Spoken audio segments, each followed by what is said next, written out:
Hi guys, today we learn how to change base, style, and tone on ChatGPT. First, unlock your phone so you can start the process smoothly. Now open the ChatGPT app from your phone. Wait a moment while it loads your account. Once the app opens, look at the top left corner. You'll see 3 horizontal lines, so tap on them. This will open the main menu of the app.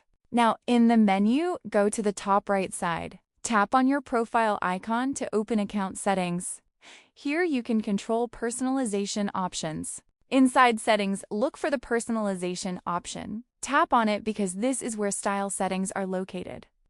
This section controls how ChatGPT responds to you. Now tap on base style and tone option. Here you will see different styles like friendly or professional.